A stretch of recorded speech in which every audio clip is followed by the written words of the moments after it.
there, I'm Bonnie Grace Gilday-Kennedy, and I'm an Akashic consultant and healer. I've been working with the Akashic Masters for more than a decade now, and it's my intention to continue to transform myself, transform other people, and transform the planet with the love and support of the Akashic Masters. Today, I'm feeling a little bit mischievous because I'm going to talk about my past, how I became an Akashic channel. And that begins with my childhood.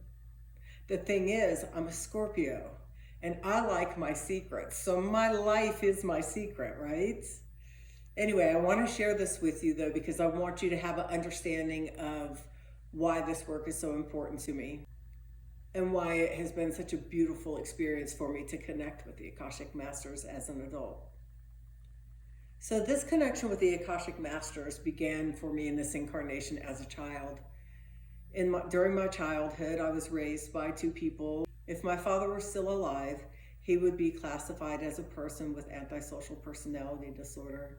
My mother is alive, and she does also have access to diagnoses of borderline personality disorder.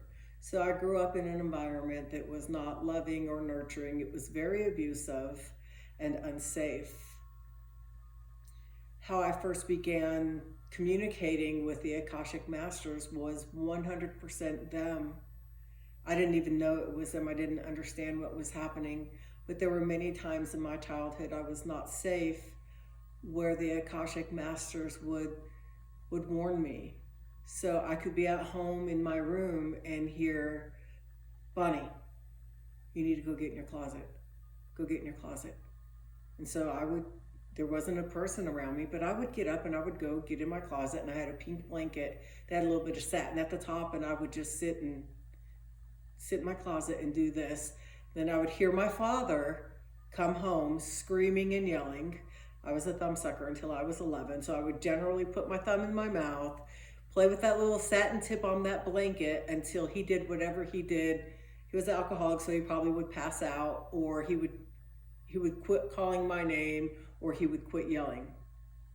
And I would then come out of my room, or I would at least come out of the closet. Or there were times during my childhood I would be playing at the local park because I was not a supervised child. I would be playing at the park and I would hear, "Go climb the tree, go climb the tree." So I had a favorite tree that I would climb and sit in. So I would climb to the top of the tree, and as I was getting to the tree, I would hear, "Watch out for the blue car." Within a minute or so, there would be a blue car that would come and cruise the parking lot, driving around in circles. And I knew, don't have anything to do with that car, stay away from that car, because of the tone of the warning. I will also share with you a few times in my life where I did not heed the warnings and I was harmed. So I began to trust those voices even though I didn't know where they were coming from. As I continued to mature as a teenager, the experience changed a little bit in the sense that there were big warnings about danger, and the communications would come really frequently. So I was thrown out of high school and had to go to an alternative school. I'm laughing because those of you who know me are not going to find that hard to believe, right? I had to walk to school and back. I only went to school, this alternative school, a couple days a week, but I had to walk there and back. And so many times people would pull over and ask me if I needed a ride. And there were times that I would hear, "Do not get in this car, do not get in this car." Or I would hear, "This is fine, go ahead." So I felt like there was some real protection around that. There was still protection around my father in the sense that they would tell me, even though my father at that time had quit drinking, he was still the same exact person he was while he was drinking. He didn't really work a recovery program. He just didn't drink. So sometimes I would sneak out of the house and I would hitchhike and go places I wanted to go. Most of the time it was to the beach. And it wasn't very far, but I was a teenager. And there was a part of me that really wanted to do something wrong. Like I really wanted to rebel in some ways.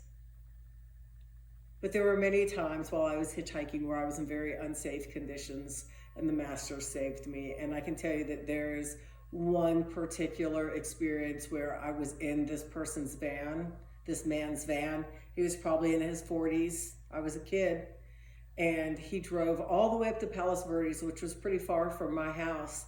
And I heard at the next stop sign, Bonnie, jump out at the next stop sign and run.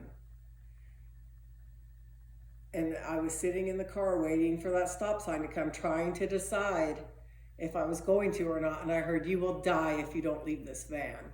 I got to the stop sign and I jumped out. I know that that's dramatic, but it really was that intense. They would just come to me and say, yes, no. They would give me absolutes. I still didn't have any idea who these masters were. I had no idea who the voices were. I just knew that when they told me to do something and I did it, it was okay. And when they told me not to do something and I did it, I was not okay. As a young adult, those experiences changed significantly. And I am going to share those with you in a part 2. All right. Until I see you again, I'll hold you in Akashic grace.